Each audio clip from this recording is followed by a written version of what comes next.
जय जगन्नाथ जी की दोस्तों। आज कहानी है मेरे प्यारे से लड्डू गोपाल की। उसका शीर्षक है भक्ति। भक्ति ऐसी वो भी जो बिल्कुल साफ निर्मल मन से की जाए, ऐसी भक्ति। एक महिला थी जो कि अपने प्यारे से लड्डू गोपाल की रात दिन सेवा करती थी। उनकी वजह से वो कहीं भी नहीं जाती।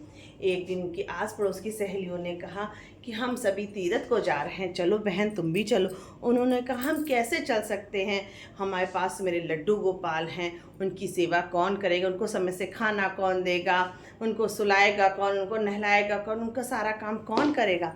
उन्होंने कहा अरे अरे बहन चलो। बोले नहीं नहीं, उसको छोड़ के हम नहीं जा सकते। तो एक बगल वाली बहन ने कहा ऐसा करो तुम अपनी बहू को दे के चली जाओ। बोले बहू को? अरे बोले बहू के पास तो छोटे छोटे बच्चे हैं, वो तो खुद ही मतलब अपने बच्चों का काम करती, मेरे लड्डू गोपाल का कैसे काम करेगी। उन्होंने कहा कि पहले से तुम ऐसी कैसे धारणा बनाए, हो सकता है वो कर दे। तो बोली ठीक है। उसने जाने से पहले अपने प्यारे से छोटे से लड्डू गोपाल को अपनी बहू को दे दिया। अब जब बहू को दे के जाने लगी, लड्डू गोपाल को खूब प्यार किया, खूब पुचकारा कि आज से तुम्हारा ध्यान मेरी बहू रखेगी। अब बहू ने कहा कि ठीक है। बहू अपने बच्चों का ध्यान रखती, साथ में जो बच्चों को खाना पीना खिलाती, लड्डू गोपाल को खिलाती, बच्चों को नहलाती, लड्डू गोपाल को नहलाती।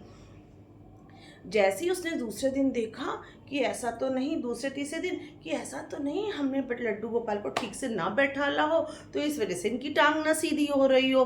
अब इनको सुलाएं तो सुलाएंगे कैसे, इनको बैठाएंगे तो बैठाएंगे कैसे। अब बड़ी परेशान। अब वो दिन रात लड्डू गोपाल की खूब मल मल के मालिश करती, खूब रगड़ रगड़ के इनकी टांग तो मेरी सास के आने से पहले सीधी हो जानी चाहिए, इनकी टांग तो सीधी होने, तो मैं अपनी सास को क्या बताऊंगी कि मैं तुम इतने मन से इतने अच्छे से मेरे अपने लड्डू गोपाल को दे के गई थी और मेरे पास उनकी टांग टेढ़ी हो गई। अब वो बड़ी परेशान, रोज उनकी सेवा करती। भगवान भी उसके भाव को देखते जा रहे थे कि वो हर कितनी परेशान है, हर समय मेरे पैर में मालिश करे जा रही को सीधी करे जा रही है। एक दिन लड्डू गोपाल ने सोचा कि नहीं अब मैं बहुत थक चुका हूँ, इतनी तेज तेज मालिश को मैं बर्दाश्त नहीं कर पा रहा हूँ। और भगवान सीधे हो गए, सीधे होके खड़े हो गए। जब खड़े हो गए, उसकी सास को आना था उसी दिन। वो आई, बोली कि बहू बहू तुम सही हो? बोली हाँ। तुम्हारे बच्चे बच्चे सही हैं? बोली हाँ अम्मा सही हैं, तुम्हारे लड्डू गोपाल भी सही हैं। बोले अरे हमारे लड्डू गोपाल हैं कहाँ, जरा दो तो। अब वो लेने गई। जब लेने गई तो लड्डू गोपाल तो टेढ़े की जगह सीधे खड़े थे। अब जब सीधे खड़े थे, माँ बोली अरे ये लड्डू गोपाल सीधे कैसे हो गए सीधे? बोली अम्मा तो वो टेढ़े हो गए थे, तो हमने एक दो दिन सही से सेवा नहीं, टेढ़े हो गए थे तो उनकी हमने रोज मसाज कर करके उनको हमने पैर को सीधा कर दिया तो सीधे सोने लगे, सीधे खड़े होने लगे। माँ ने कहा कि अच्छा ऐसी बात है।